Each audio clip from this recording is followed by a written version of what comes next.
Hello everyone, कैसे आप सब लोग। उम्मीद करता हूँ सभी अच्छे होंगे और पढ़ाई कर रहे होंगे।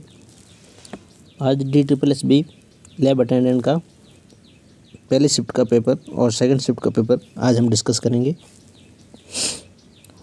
शुरुआत करते हैं साइंस से।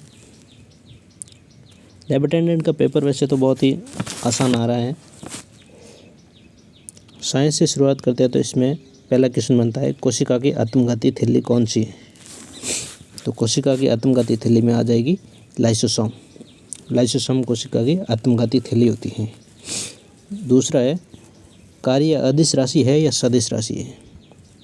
ये बताना है आपको, कार्य कौन सी राशि अदिश है या सदिश। तो कार्य इसमें अदिश राशि हो जाएगी। और कार्य का मात्रक क्या है, तो कार्य का मात्रक होता है जूल। जूल होता है कार्य का मात्रक। आगे क्वेश्चन आया है कि कोयला किसका उदाहरण है। तो कोयला जीवाश्म ईंधन का उदाहरण है। फिर आता है, मलेरिया का रोगवाहक या रोगजनक मच्छर का नाम क्या है और ये मलेरिया किस से फैलता है। तो मलेरिया प्रोटोजोआ जनित रोग है। मलेरिया प्रोटोजोआ, साइंस में सभी ने पढ़ा ही होगा। मलेरिया प्रोटोजोआ जनित रोग होता है। और ये कौन सा मच्छर फैलता है, ये मादा एनाफिलीज मच्छर से फैलता है। फिर क्वेश्चन आता है, लैब अटेंडेंट के कर्तव्य क्या क्या होते हैं। तो लैब अटेंडेंट के कर्तव्यों में शिक्षकों को प्रयोगों में सहायता देना है, प्रयोगशाला उपकरण आपूर्ति को बनाए रखना है और छात्रों को सुरक्षा परीक्षण प्रदान करना है। फिर क्वेश्चन आता है, acetic acid plus sodium bicarbonate में कौन सी गैस निकलती है। तो एसिटिक एसिड और सोडियम बाइकार्बोनेट की अभिक्रिया होगी तो ये CO2 यानी कि कार्बन डाइऑक्साइड गैस देगी। फिर आता है, उदासीन विलयन का पीएच मान क्या होता है। उदासीन विलयन, एक होता है विलयन अम्लीय यानी कि एसिड और दूसरा होता है क्षारीय। तो अम्ल और क्षार उन दोनों के बीच जो आता है वो उदासीन। तो उदासीन विलयन का मान क्या हो जाएगा, 7। फिर आगे क्वेश्चन आता है, तेल से जली आग को पानी से क्यों नहीं बुझाया जाता है। आप सबको पता है, जो आग तेल से लगती है, चाहे वो तेल कौन सा भी हो, पेट्रोल हो वो चाहे कौन सा भी हो, उसे आप पानी से नहीं बुझाया जाता है। क्यों? क्योंकि तेल जो होता है वो पानी से हल्का होता है और जो तेल है वो पानी की सतह के ऊपर तैरने लगता है। अगर हम पानी उस पर डालेंगे तो तेल तो सतह के ऊपर ही रहेगा। अगर तेल सतह के ऊपर है तो आदमी वैसे भी बहुत जल जाएगा वैसे। इसीलिए तेल से जली आग को पानी से नहीं बुझाया जाता है, मिट्टी से बुझाया जाता है। साइंस में क्वेश्चन देखे तो बहुत मॉडरेट आ रहे हैं। ऐसा नहीं है कि बहुत ज़्यादा डिफ़िकल्ट क्वेश्चन पूछ रहे हैं, हार्ड क्वेश्चन पूछ रहे हैं। ये नॉर्मल क्वेश्चन है। ये एक शिफ्ट का नहीं है क्वेश्चन। ये शिफ्ट आज जितने भी शिफ्ट हुई है उन सभी शिफ्टों का साइंस से जो क्वेश्चन आए हैं सभी बच्चों से रिव्यू लेके ये क्वेश्चन साइंस के बने हैं। आगे हम बात करेंगे हिंदी। हिंदी में क्वेश्चन भी नॉर्मल आ रही है, मॉडरेट आ रहे हैं। हिंदी में पहला क्वेश्चन देखते हैं तो आता है ये, मुहावरे का हथियार डाल देना। हथियार डाल देना यानी कि सरेंडर कर देना, आत्मसमर्पण कर देना। फिर आता है, ताप और संताप पर्यायवाची शब्द, यानी कि इसमें 4 ऑप्शन आए थे। 4 ऑप्शन में जो अलग अलग डिवीज़न होते हैं ABCD, उन सब में क्वेश्चन आए थे। उसमें बताया गया था कौन सा पर्यायवाची शब्द है और कौन सा नहीं है, यानी कि संगत और असंगत के बारे में बताया गया। तो ताप और संताप ये मिल गया है। फिर आता है, आमरण में कौन सा समास है। आमरण यानी कि मरने तक या मरण पर्यंत, इसमें समास आता है अव्ययभाव समास। फिर अलंकार से क्वेश्चन आए थे 2-3, संधि से भी क्वेश्चन आए 2-3 और पैराग्राफ गद्यांश से तो 5 क्वेश्चन फिक्स होते ही हैं। हिंदी कुल मिला के नॉर्मल आ रही है, रीजनिंग भी नॉर्मल है, मैथ थोड़ा सा डिफ़िकल्ट कह सकते हैं आप, डिफ़िकल्ट आया है। आगे क्वेश्चन में करते हैं, हिंदी में और क्वेश्चन भी है, नहीं हिंदी में इतने ही। फिर आगे इंग्लिश के बारे में डिस्कस करते हैं। तो इंग्लिश में सबसे पहले आता है पैसेज में 5 क्वेश्चन आते हैं इंग्लिश में।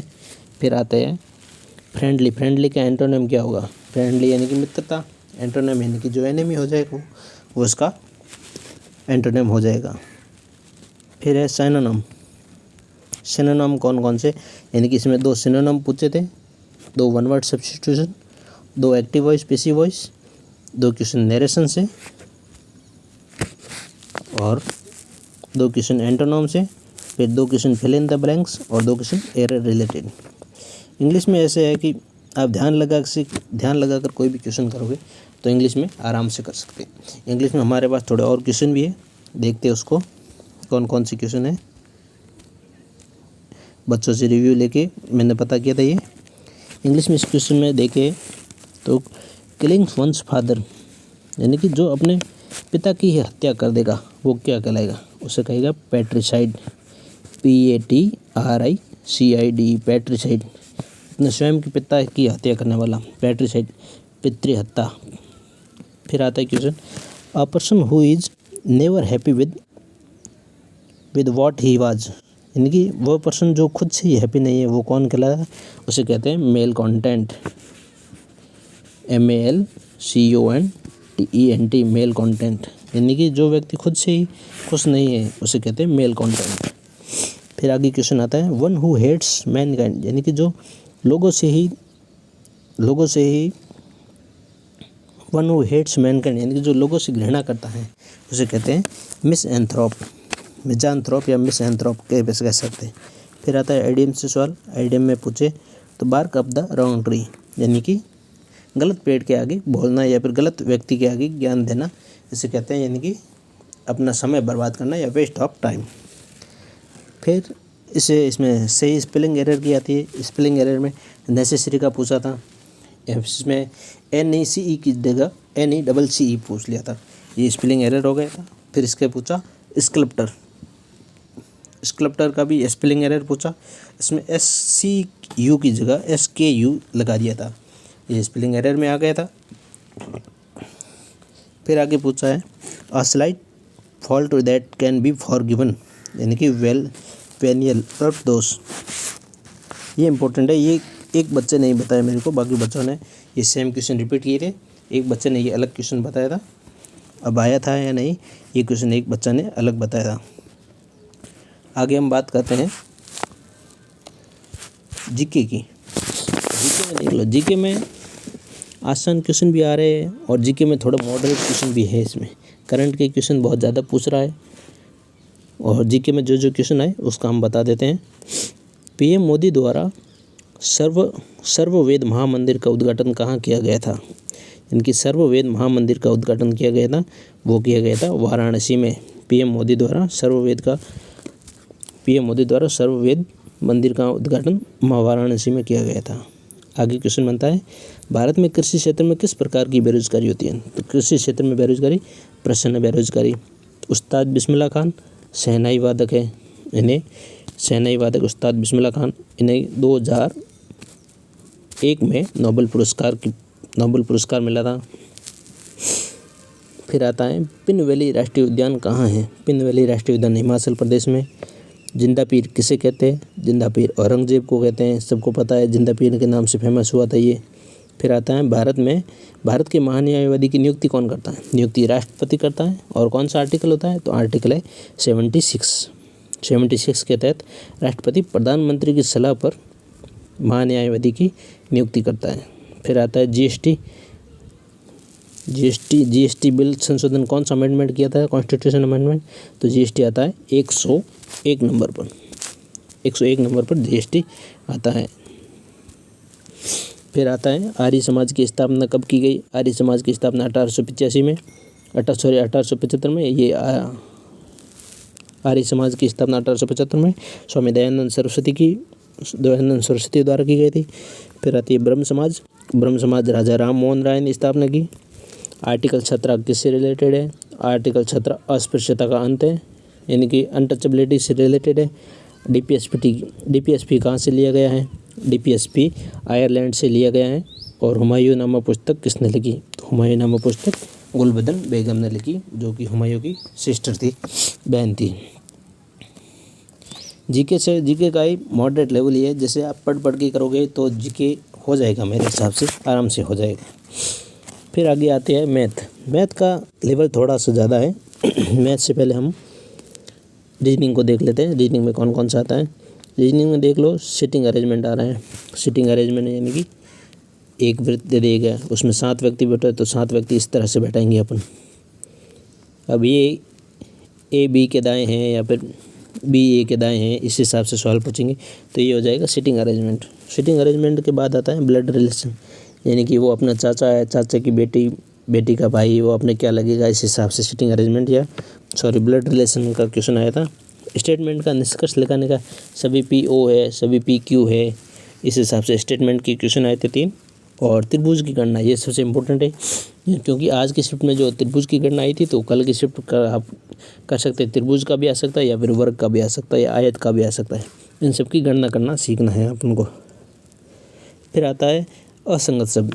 असंगत शब्द में जैसे 3 शब्द पर्यायवाची एक जैसे दे देगा और एक शब्द अलग दे देगा, उस हिसाब से ज्ञात करना पड़ेगा असंगत शब्द। इसका उदाहरण हम देखते हैं, तो जैसे देख लो, आम है, केला है, सेब है और एक दे देगा गोभी। तो आम के केला और सेब ये तीनों फल हो जाएगा और गोभी है जो सब्जी हो जाएगी। इसे कह सकते हैं असंगत शब्द। इस हिसाब से 2 क्वेश्चन आए। फिर आता है 3 क्वेश्चन आए थे बेसिक नॉलेज से।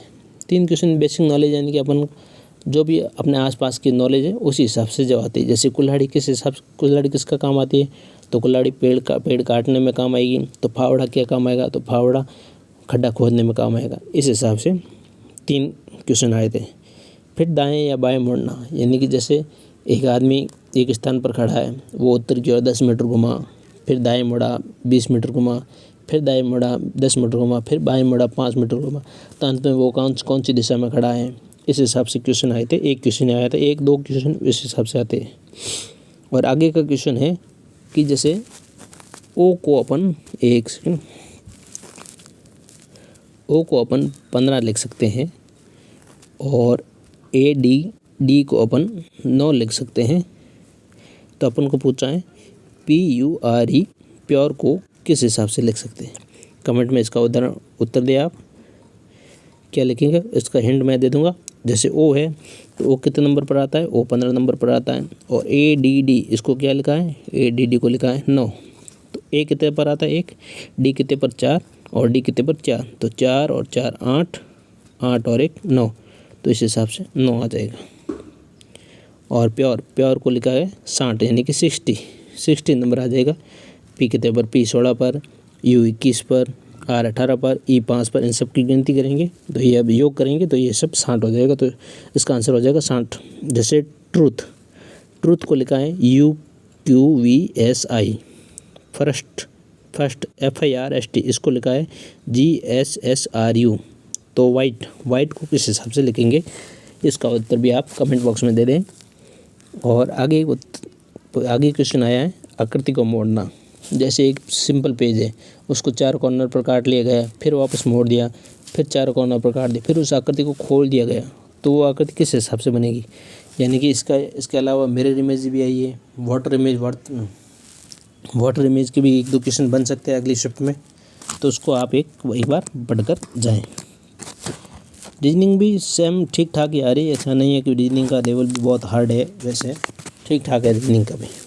मैथ का थोड़ा सा लेवल ठीक ठाक है, ज़्यादा मॉडरेट भी नहीं, ज़्यादा डिफ़िकल्ट भी नहीं और ज़्यादा लो भी नहीं है, ठीक ठाक मॉडरेट में है। मैथ में क्वेश्चन देखें तो 36, 48, 120 और 300, इन सब का एलसीएम निकालना है। यानी कि ऐसी सबसे बड़ी संख्या जिसमें 36 का भी भाग पूरा जाए, 48 का भी भाग पूरा जाए, 120 का भी भाग पूरा जाए और 300 का भी भाग पूरा का पूरा जाए। फिर आता है क्वेश्चन समलंब का क्षेत्रफल ज्ञात करने का। समलंब का क्षेत्रफल कैसे क्या ज्ञात कर सकते हैं, तो अगर सूत्र याद होगा तो आप क्वेश्चन देखते ही पढ़ते ही उत्तर कर सकते हैं आप। जैसे समलंब का क्षेत्रफल 1/2 इंटू समांतर भुजाओं का योग इंटू हाइट, यानी कि इसकी ऊंचाई, इसे समांतर भुजाओं का समलंब का क्षेत्रफल ज्ञात कर सकते हैं। फिर आता है क्रमिक छूट के हिसाब से, यानी कि 20% दी हुई है, 30% दी हुई है, तो इसका कुल छूट कितनी होगी, उस छूट के बारे में ज्ञात करना है। फिर चक्रवृद्धि ब्याज दर, जैसे एक साल की ब्याज दर 20% है, तो उसकी 2 सालों की कितनी ब्याज हो जाएगी। ये क्वेश्चन बता दूं मैं आपको। जैसे 20,000 रुपये पर 20% ब्याज की दर से 2 वर्ष के लिए चक्रवृद्धि ब्याज क्या होगा, ये क्वेश्चन है। इसका आंसर भी आप कमेंट बॉक्स में देख सकते हैं। फिर आता है साधारण ब्याज आप बचपन से ही निकालने, 10वीं के बाद से निकालना शुरू कर चुके। जैसे 1,000 रुपये पर 5% की ब्याज से 5 सालों का ब्याज कितना होगा, साधारण ब्याज याद करना है। फिर आयत का क्षेत्रफल भी पूछा। सबसे आसान सवाल, आयत का क्षेत्रफल। आयत का क्षेत्रफल क्या होता है सबको पता है। आयत का क्षेत्रफल है, एक सेकंड, आयत का क्षेत्रफल L इंटू बी, लंबाई इंटू चौड़ाई। आयत का क्षेत्रफल सबको पता है, आयत का क्षेत्रफल क्या है, लंबाई इंटू चौड़ाई। फिर आता है क्वेश्चन आगे ट्रेन से रिलेटेड, यानी कि एक ट्रेन लंबी है, इसकी लंबाई है 100 मीटर है और इसकी स्पीड है 63 किलोमीटर प्रति घंटा। ये 250 मीटर प्लेटफॉर्म को पार करने में कितना टाइम लगेगा, इस हिसाब से भी क्वेश्चन आया।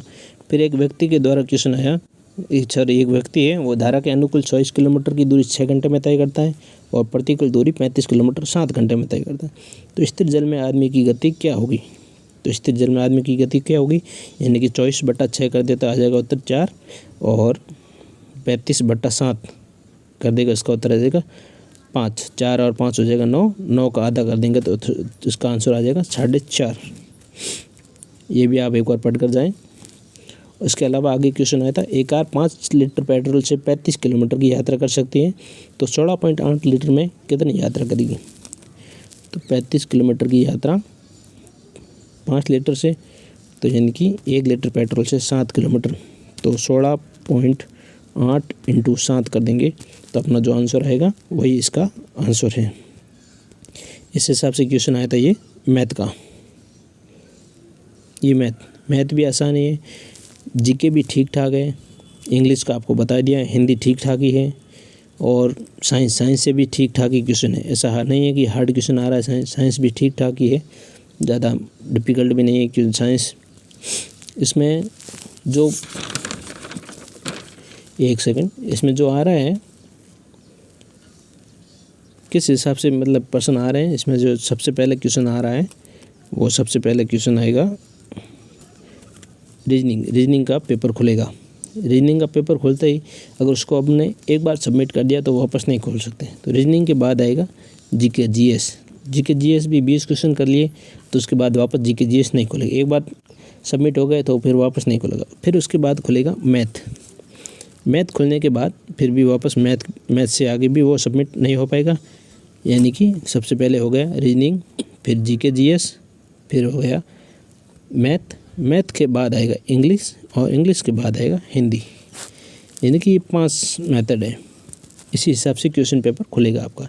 सबसे पहले रीजनिंग के बाद जीके के बाद मैथ के बाद इंग्लिश के बाद हिंदी। इन सब के 20 क्वेश्चन आएंगे और ये सब 2 फॉर्मेट में आएंगे, यानी कि 20 क्वेश्चन रीजनिंग के, वो करने के बाद फिर से वापस 20 क्वेश्चन रीजनिंग के, फिर आता है 20 क्वेश्चन जीएस के, फिर वापस 20 क्वेश्चन जीएस के, फिर आता है मैथ के 20 क्वेश्चन, फिर वापस मैथ के 20 क्वेश्चन, फिर इंग्लिश के 20, फिर इंग्लिश के 20, फिर हिंदी के 20, फिर हिंदी के 20, यानी कि कुल मिला के करेंगे तो अपन के पर सब्जेक्ट से रीजनिंग से 40, हर क्वेश्चन से 40, जीएस से 40, इस तरह से पूरा जो पेपर आएगा वो पूरा का पूरा पेपर 200 नंबर का है। 200 नंबर का पेपर और 200 ही क्वेश्चन है, 200 क्वेश्चन 200 नंबर का और टाइम है 120 मिनट, यानी कि 120 मिनट में अपन को ये करना है। तो सबसे पहले मैं यही कहूँगा कि जो क्वेश्चन आए अपन को वही क्वेश्चन अपन को शुरुआत में कर देना है और आगे बढ़ जाना है।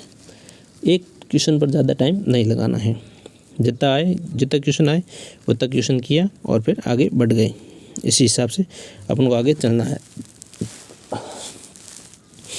आगे बात करें तो आज की रिव्यू में जो सबसे ज़्यादा क्वेश्चन बताए हैं वो बच्चे कह रहे हैं कि पेपर का लेवल थोड़ा सा अप है और कुछ कह रहे हैं कि पेपर का लेवल मॉडरेट है। तो अपन मेरे हिसाब से देखें ये जो क्वेश्चन आए इस हिसाब से देखें तो पेपर का लेवल एकदम मॉडरेट के हिसाब से, ना तो ज़्यादा अप है ना ही ज़्यादा डाउन है, मॉडरेट है, यानी कि इस तरह से क्वेश्चन आया तो बच्चा आराम से कर लेगा।